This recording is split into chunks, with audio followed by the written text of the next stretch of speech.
여러분, 매년 2월은요 우리 교회가 선교의 달로 지키는 달입니다. 여러분, 우리 교회가 기도하고 협력하는 선교사님들을 위하여 더욱 기도하고 또 선교 헌금도 작정하고 선교사님들에게 재정적으로 돕는 달입니다. 선교에 대하여 더욱 관심을 가지고 선교적 삶을 살아가는 성도들, 선교적 교회가 되기 위하여 그 선교적 교회를 지향하는 우리 교회 마드리드 순복음교회가 되는 것이지요. 여러분, 우리에게 잘 알려져 있는 팀 켈러 목사님이 있습니다. 여러분, 팀 켈러 목사님은 1989년에 뉴욕의 리디머 장로교회를 개척하여 엄청난 메가처치로 성장시킨 목사님이십니다. 여러분, 이 목사님은 우리가 너무 잘 아는 기독교 서적도 참 많이 쓰셨고 21세기에 참 귀한 신학자로서 정말 멋진 일들, 좋은 책들을 쓰셨는데 안타깝게 작년에 돌아가셨습니다.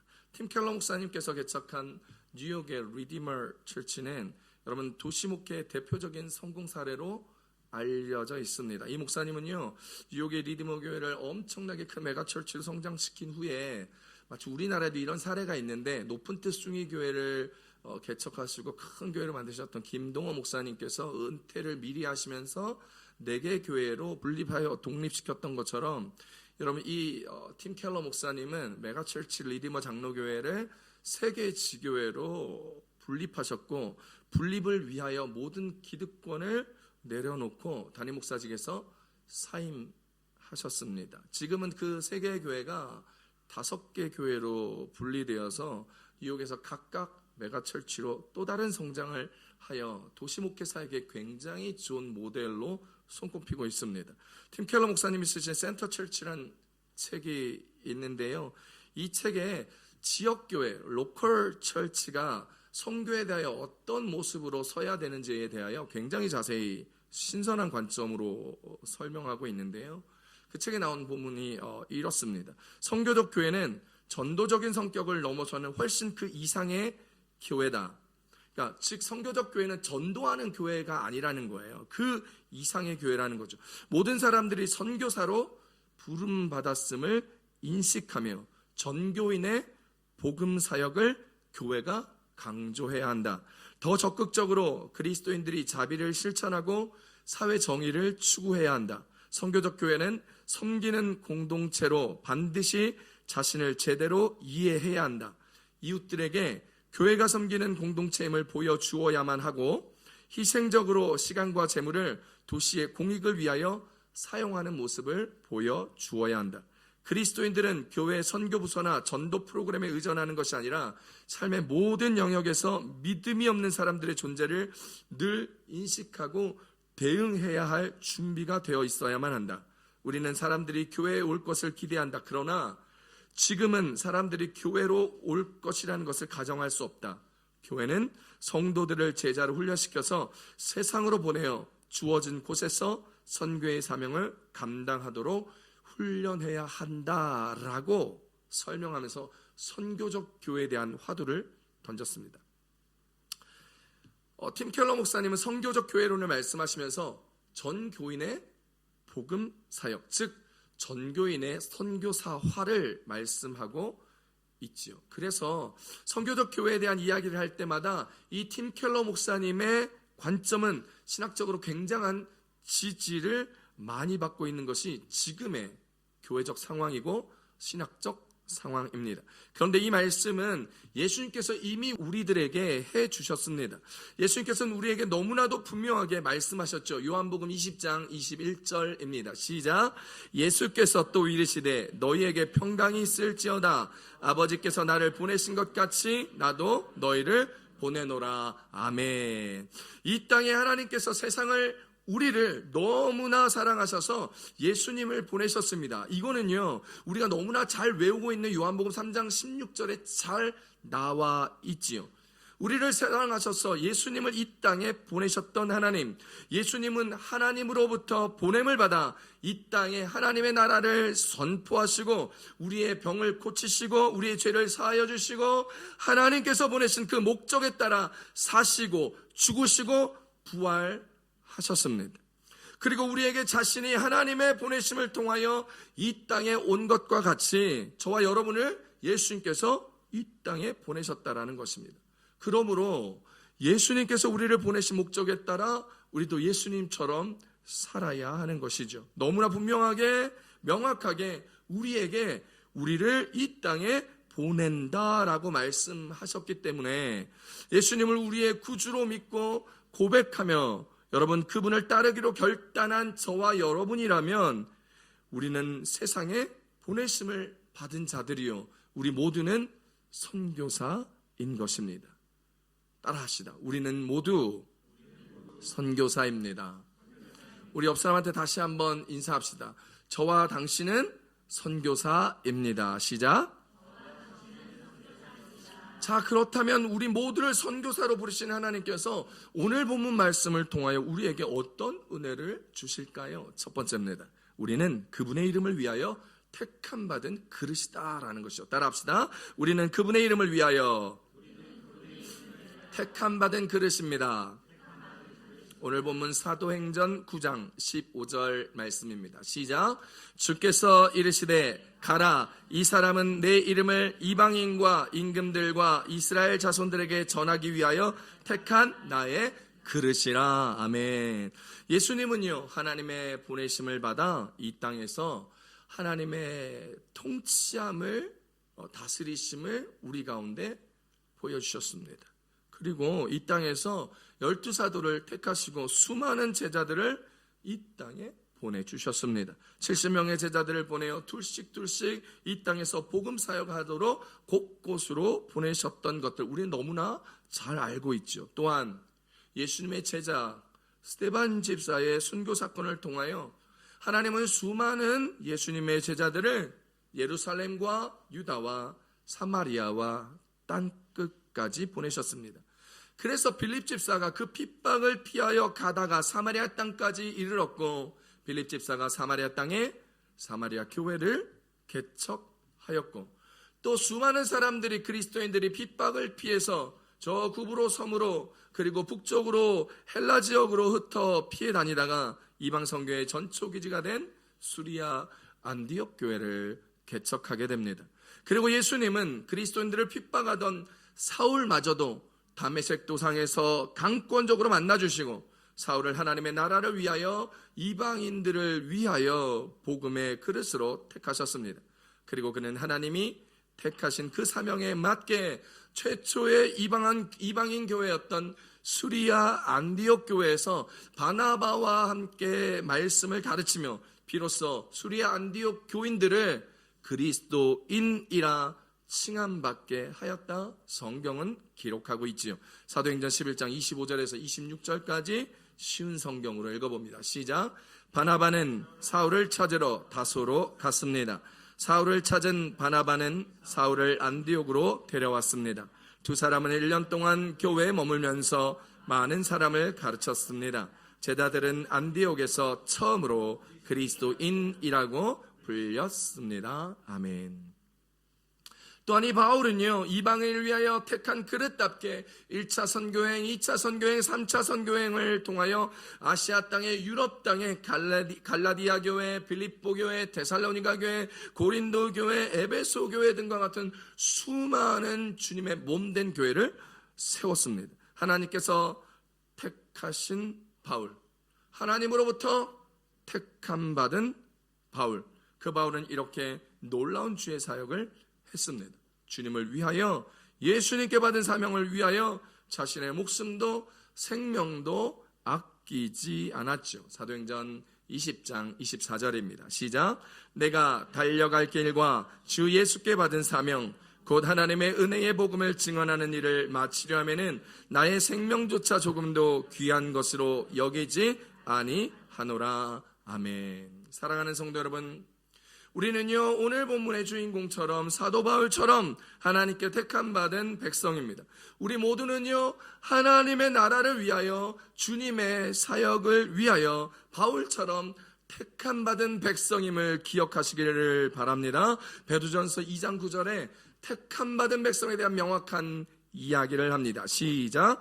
그러나 너희는 택하신 족속이요 왕같은 제사장들이요 거룩한 나라요 그의 소유가 된 백성이니 이는 너희를 어두운 데서 불러내어 그의 기이한 빛에 들어가게 하신 이의 아름다운 덕을 선전하게 하려 하심이라. 아멘. 여러분, 우리를 택하신 족속이요 왕같은 제사장이요 거룩한 나라로 콕 집어서 설명하며 내가 너를 불렀다, 내가 너를 택하였다, 너는 내 것이다, 너는 나의 아들이다, 딸이다 라고 말씀하여 주셨습니다. 여러분, 우리가 하나님의 택함 받은 백성이기에 하나님은 우리를 위하여 독생자 예수님을 아낌없이 내어주셨습니다. 그리고 그 모든 것을 우리에게 더욱더 아끼지 않고 다 주시겠다 약속하셨죠. 로마서 8장 32절입니다. 시작. 자기 아들을 아끼지 아니하시고 우리 모든 사람을 위하여 내어주신 이가 어찌 그 아들과 함께 모든 것을 우리에게 주시지 아니하겠느냐. 아멘. 우리를 너무 사랑하셔서 독생자 예수님까지 내어주시며 그분을 죽이시며 그분을 다시 살리시는 말도 안 되는 일을 벌이시면서까지 우리를 택하여 주신 하나님께서 우리에게 더 좋은 모든 것을 주시겠다 약속하신 것입니다. 그러니 우리 모두는요 예수의 이름을 위하여 택함 받은 하나님의 자녀요 우리 모두는 하나님의 나라를 이루어야 할 사람들이요 그래서 우리 모두는 선교사인 것입니다. 할렐루야. 사실 제가요 하나님 앞에 주의 종으로 또 선교사로 부름받았을 때 하나님께서 말씀으로 컨펌해 주셨습니다. 그 말씀이 그때 부르셨을 때 주셨던 말씀이 이사야서 6장 8절 말씀과 오늘 사도행전 본문 9장 15절 말씀이었습니다. 그때 제가 말씀을 컨펌 받았을 때가 캐나다에 있을 때였는데요. 그 말씀대로 이제 캐나다에서 신학교를 다니게 되면서 선교사로 훈련받고 캐나다 밴쿠버에서 교회 사역을 하면서 단기 선교를 다니게 되었죠. 그러다 갑자기 제가 급성 간염에 걸려서 몸이 굉장히 많이 아프게 되었습니다. 부모님께서 한국으로 들어오라고 강권적으로 권유를 하셔서 한국에 들어가 잠시 요양하고 머무르게 되었을 때 제가 하나님 앞에 이렇게 기도했습니다. 하나님, 제가 한국에 계속해서 머물러야 하고 제가 한국에서의 삶을 이어가야 한다면 한국에서 있어야 할 상황을 열어주십시오 라고 기도했을 때 그때 마침 멈췄던 전형이 끝났던 신학대학원 코스가 하나 추가 합격으로 열려 있었어요. 저는 그때 이미 캐나다 밴쿠버의 아주 유명한 신학교 리젠트 칼리지의 MDV에 이미 합격한 상태였습니다. 한국에 있을 때 추가 합격이 열려서 그 길을 걸어가게 되고 이제 시험을 봤는데 아직 결과가 나오지 않았을 때 이미 마치 붙은 것처럼 어떤 집사님께서 한 학기 등록금도 내어주시고 또 다른 집사님께서 조그만 차 그때 기아 비스토였나 그랬던 차가 있어요. 경차 회사에서 쓰던 차가 있었는데 그 집사님께서 쓰시던 조그만 차를 내어주시면서 전사님 한국에서 학교 다니시려면 차가 필요하니까 이 차 쓰세요 라고 아직 학교가 합격도 안 했는데 한 학기 등록금과 자동차가 생겼습니다. 그리고 하나님 앞에 계속해서 기도도 하면서 하나님 제가 어떻게 할까요? 라고 기도하고 있을 즈음에 한 기도 모임에서 저희 아내를 만나게 되었습니다.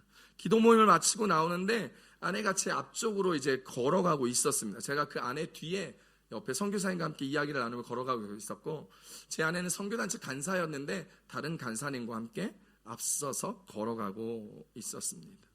그때 하나님께서 저한테 말씀해 주셨어요. 아내 뒤통수를 바라보고 있는 저에게 너를 위하여 예비한 너의 배우자다. 분명한 말씀을 마음속에 주신 거예요. 그런데 그 말씀을 듣자마자 한 5분도 안 돼서 옆에 함께 걸어가고 계셨던 선교사님이 치과의사, 서울대 치대 박사하고 교수시고 치과하셨던 아주 점잖은 목사님, 뻘소리를 전혀 하지 않으시는 선교사님께서 갑자기 제 옆구리를 툭 치시면서 전사님, 저 간사님이랑 둘이 너무 잘 어울리는 것 같아요. 한번 잘해보세요 라고 이야기를 하는 거예요. 재차 말씀하시는 거예요. 2번, 3번 말씀하시는 거예요.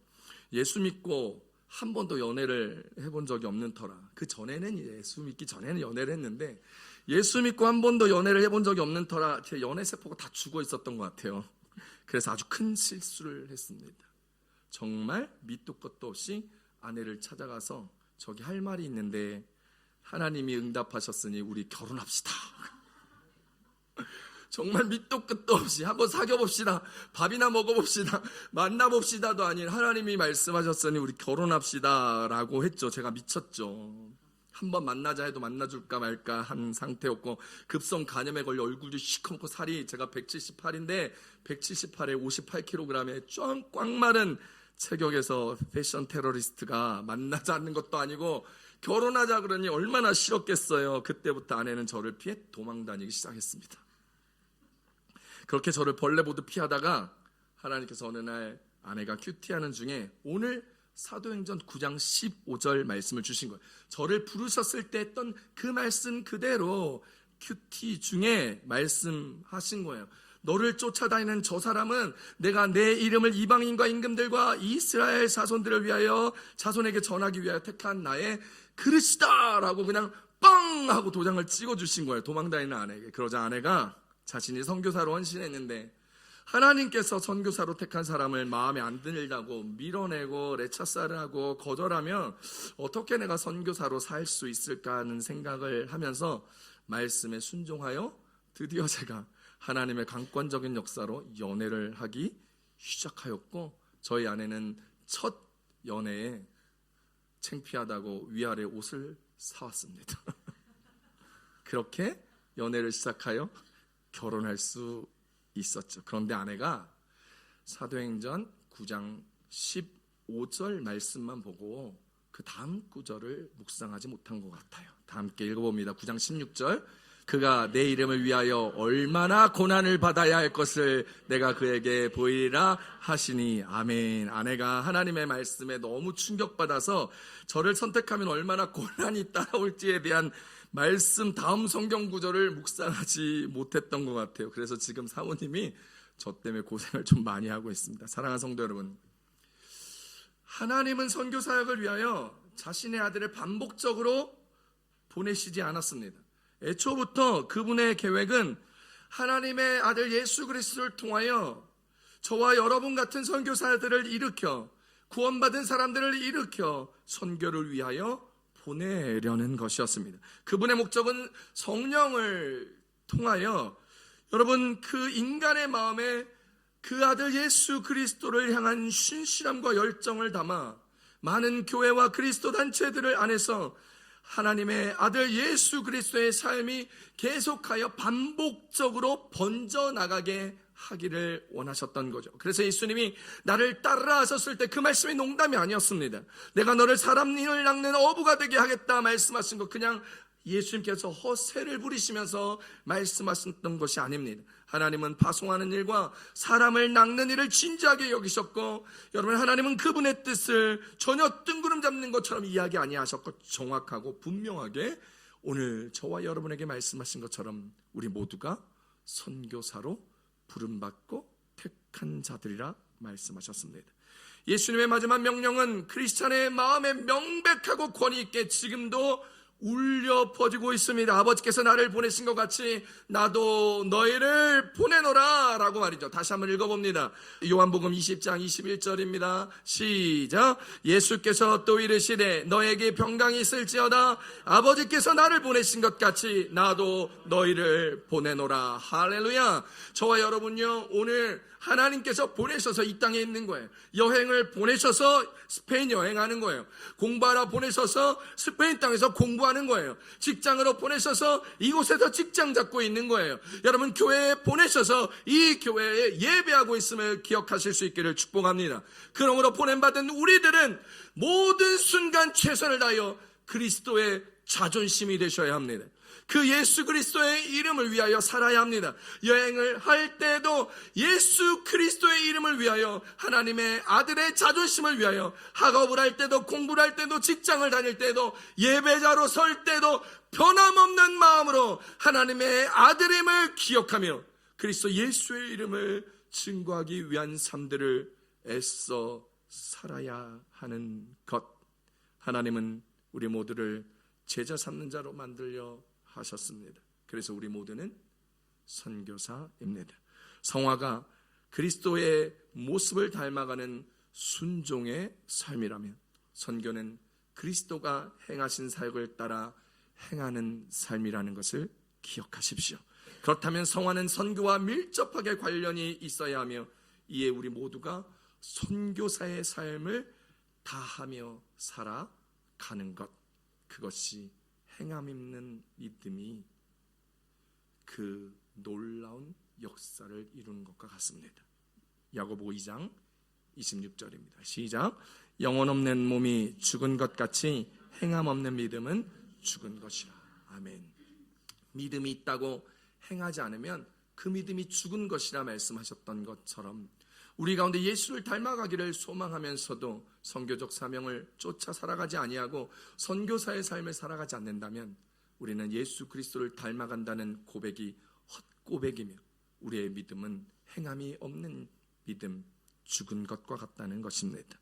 우리가 어떤 모양과 형태와 방식으로든지 간에 어느 곳으로 가든지 간에 믿지 않는 곳에 가서 복음을 전하지 않는다면 우리는 절대로 성장할 수 없고 우리는 절대로 신실해질 수 없고 우리는 절대로 예수님을 닮아가는 성화의 단계에 이를 수가 없습니다. 왜냐하면 행함이 없기 때문입니다. 우리가 가야 하는 그곳이 어쩌면 가정일 수도 있지요. 우리가 가야 하는 그곳이 교회일 수도 있습니다. 그곳이 직장일 수도 있고 여러분 그곳이 여러분이 만나는 사람과의 상황일 수도 있습니다. 그때 섬김과 봉사와 수고와 헌심, 부딪힘과 다툼 속에서 우리는 계속해서 예수 그리스도의 이름을 전해야 하며 그분의 사랑을 나누어야 하고 그리고 그 은혜를 누릴 수 있어야 합니다. 왜냐하면 우리 모두가 선교사이기 때문입니다. 선교지는 아닐 수 있지만 우리 모두는 분명히 어디든지 가게 되어 있습니다. 그리고 아마도 스페인일 수도 있습니다. 다른 곳일 수도 있겠죠. 어떠한 모양일 수도 있겠지요. 그때 반드시 기억하십시오. 우리는 예수 그리스도의 이름을 위하여 택함 받은 주님의 그릇이며 우리 모두가 선교사라는 사실을 반드시 기억하며 여러분의 삶 앞에 마주하고 서 계실 수 있기를 축복합니다. 축복합니다. 그래서 오늘 하나님께서 우리를 모두 선교사로 부르시고 택하셨다는 사실을 기억하며 선교사의 삶을 살아내는 아주 순복음교회 모든 성도님들 다 되시기를 우리 주 예수님의 이름으로 축복합니다. 축복합니다. 두 번째 오늘 말씀 주신 은혜는 우리는 힘을 얻어 예수님을 전해야 한다는 것입니다. 따라합시다. 우리는 힘을 얻어 예수님을 전해야 합니다. 사도행전 9장 22절 오늘 본문 말씀 봅니다. 시작. 사울은 힘을 더 얻어 예수를 그리스도라 증언하여 다메섹에 사는 유대인들을 당혹하게 하니라. 아멘. 오늘 본문에서 사울이요 힘을 더 얻었다 이야기합니다. 다메섹에서 예수님을 만난 사울은 눈에 비늘이 씌어져 가지고 앞을 볼 수가 없었습니다. 먹지도 못했습니다. 다른 장면에서 아나니아가 예수님과 대화하며 아나니아를 통하여 사울에게 찾아가 안수하라 말씀하며 오늘 본문 아까 읽었던 15절 이방을 위하여 택한 나의 그릇이라 이야기하며 많은 변론과 많은 조심성과 아우 이거 아닌 것 같은데 하는 모든 이야기들을 잠잠히 하시고 예수님은 예수님의 계획에 따라 사도 바울을 아나니아에게 붙이고 아나니아의 기도를 통하여 성령의 충만함을 누리게 되어 눈의 비늘 같은 것이 벗겨지며 보게 되며 음식을 먹게 되어 강건하게 됩니다. 그러자 오늘 본문 20절에 즉시로 각 회당에서 예수가 하나님의 아들임을 사울이 선포하게 됩니다. 사울이 예수님이 하나님의 아들임을 회복하자마자 눈을 뜨자마자 먹자마자 성령이 충만하자마자 즉시로 증언하고 다니니까 많은 사람들이 다 놀라며 아니 저 사울은 예루살렘에서 예수의 이름을 부르던 자들을 핍박하던 사람인데 라고 얘기하며 그의 말을 듣지 않았고 오히려 그를 더 나중 본문에 보니까 그를 죽이려 했다라는 것을 보아 이 사람들이 그 사울을 죽이려 했다는 것을 보아 사람들이 이 얘기를 듣고 싫어했다는 거예요. 눈치 줬다는 거예요. 그리고 뭐라 했다는 거죠. 그럼에도 사울은 더 힘을 얻었다라고 성경에서 이야기하고 있습니다. 예수가 하나님의 아들임을 증거하자 많은 사람들은 반감을 가지게 되었고 그를 죽이려 하였던 것, 살기가 등등하고 날카롭게 째려보며 기회를 보고 있었던 그 상황, 그때 사울은 주눅들지 않았습니다. 그때 사울은요 포기하지 않았습니다. 그때 사울은 움츠려 들지 않았습니다. 더욱더 힘을 얻어 예수의 이름을 증거하였던 것이죠. 우리가 살다 보면 이럴 때가 옵니다. 내가 예수 믿는 사람입니다. 내가 그리스도인입니다. 저는 교회 다닙니다. 직장에서 친구들과 사회에서 이야기할 때 사람들이 무시하거나 조롱하거나 그래서 어쩌라고 라고 이야기할 때, 그리고 공동체에서 직장에서 어쩌면 모임에서 좀 불합리한 대우를 당하고 불이익을 당하게 될 때 많은 사람들은 위축됩니다. 그리고 다시는 교회를 다닌다, 다시는 예수 믿는 사람들이다 라고 표현하지 못하고 말하지 못하고 그저 익명성을 가지고 사회의 구성원으로 살아가고자 할 때가 참 많습니다. 그때 사랑하는 성도 여러분, 하나님의 택한 그르심을 우리 모두가 선교 사역을 기억하여 힘을 얻게 되기를 축복합니다.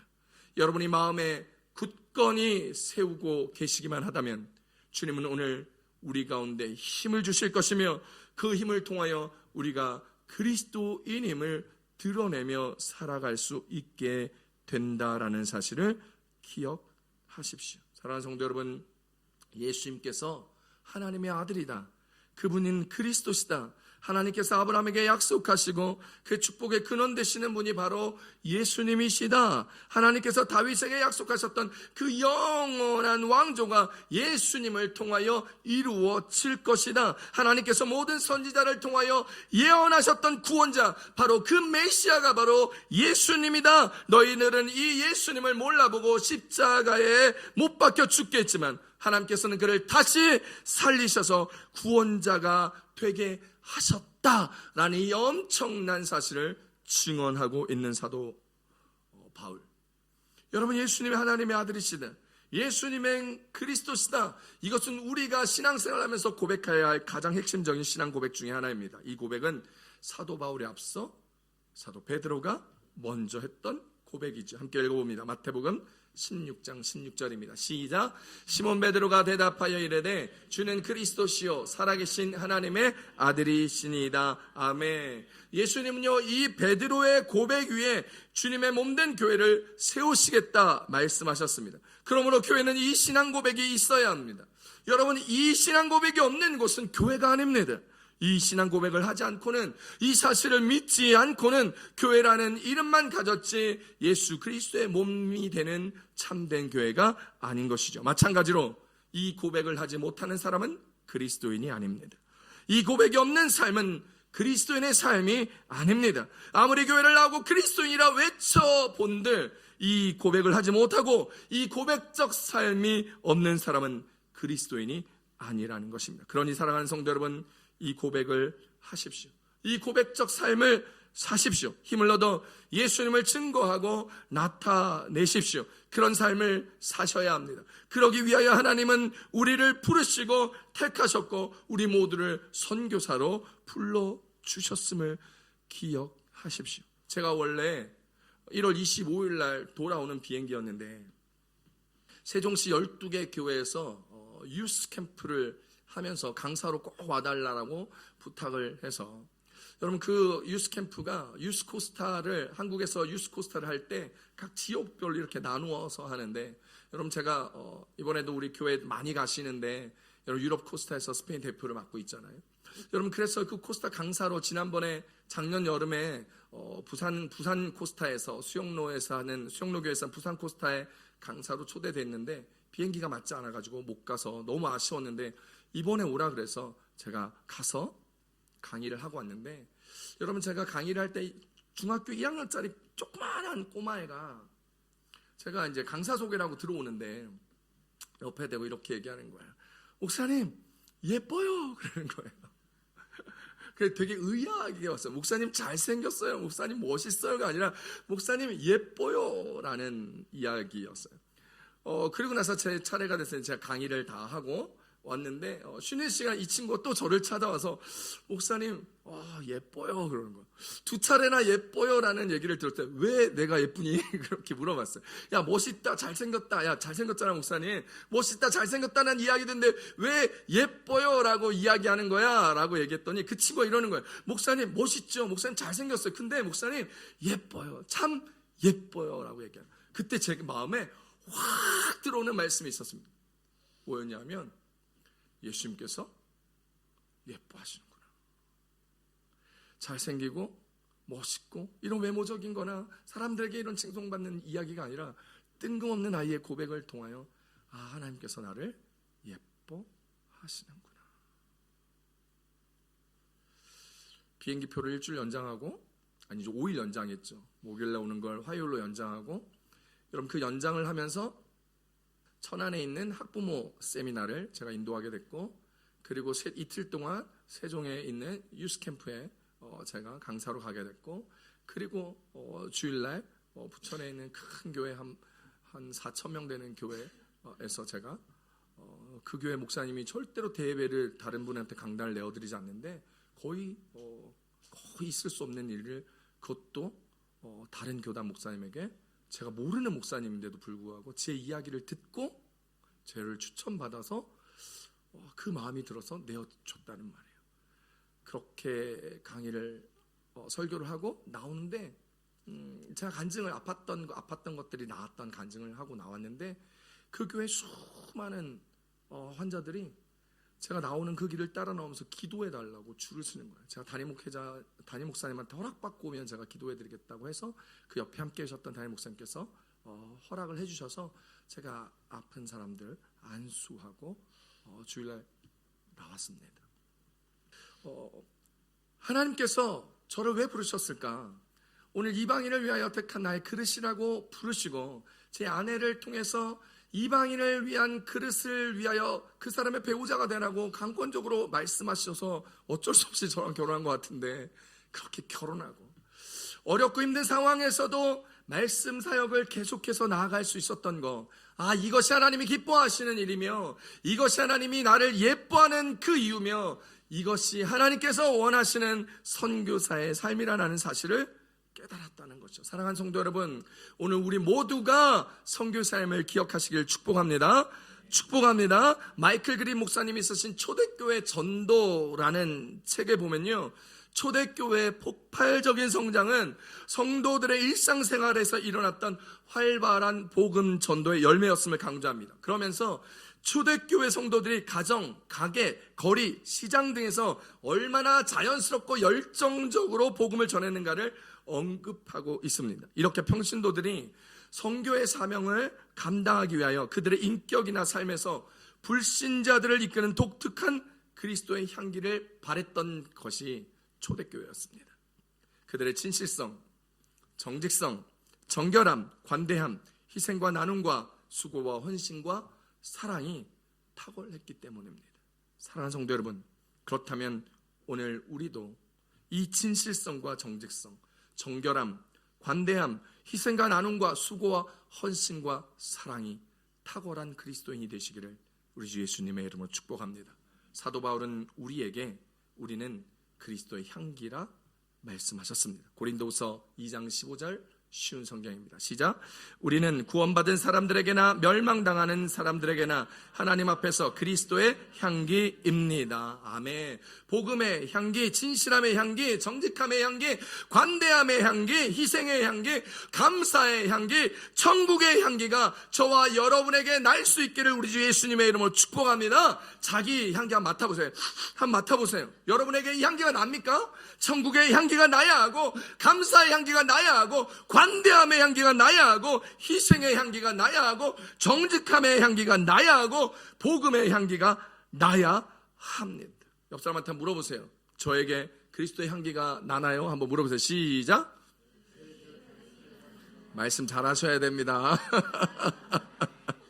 초대교회는 극심한 핍박 중에서도요, 여러분 초기 300년간 매해 40% 이상의 기독교 성장률을 보여주었다 이야기합니다. 이러한 수치는 당시 예수님을 믿는 초기 성도들의 삶에서 불신자들을 끌어당기는 그리스도의 향기가 얼마나 진했는지를 말해줍니다. 그렇습니다, 사랑하는 성도 여러분. 그리스도인들은 변화된 삶과 인격을 통하여 강력하게 예수 그리스도를 증거할 수 있습니다. 그래서 우리 모두는 선교사인 것입니다. 변화되어진 인격, 변화되어진 성품, 하나님 앞에 합당한 모습으로 서게 될 때 우리는 그리스도의 향기가 자연스럽게 발현되며 우리 모두는 선교사의 삶을 감당할 수 있게 될 것입니다. 틴켈러 목사님은 그분의 책에서요, 교인 중에 20에서 25% 정도만 이렇게 삶을 살아간다면 관계 전도를 통하여 복음사에게 참여하게 될 때 전도의 역동성으로 온 교회에 미칠 파장이 어마어마하게 될 것이라 말씀하셨습니다. 사랑하는 성도 여러분, 주변을 한번 돌아보십시오. 한번 이렇게 돌아보세요. 내가 전도해서 우리 교회에 앉아있는 사람 있습니까? 시작, 한번 쳐다보세요. 자, 내가 전도해서 우리 교회에 앉아있는 사람 있습니까? 자, 없을 수 있죠? 자, 그러면 우리 교회에 없으면 혹시 내가 전도해서 다른 교회에 앉아있는 사람을 퍼뜩 생각해 보십시오. 퍼뜩, 경상도 사투리가 나오네. 퍼뜩 생각해 보십시오. 있습니까? 있어야 합니다. 있어야 우리의 삶에 그리스도의 향기가 나는 거예요. 나야 합니다. 왜냐하면 하나님께 부름받고 택함받은 우리 모두는 선교사이기 때문입니다. 따라하십시다. 우리 모두는 선교사입니다. 우리 모두 부름받고 택함받은 선교사로서 합당한 삶을 살아가며 2월 선교의 달에 우리 모두가 선교 삶을 깨닫고 우리보다 더 험하고 힘든 곳에 가서 애쓰고 수고하시는 선교사님들 기억하며 기도해주며 물질로 도와드리며 교회됨 선교적 교회와 선교적 삶을 살아가는 우리 모든 마디수 모교회 성도들 되시기를 우리 주 예수님의 이름으로 축복합니다. 기도하십시다.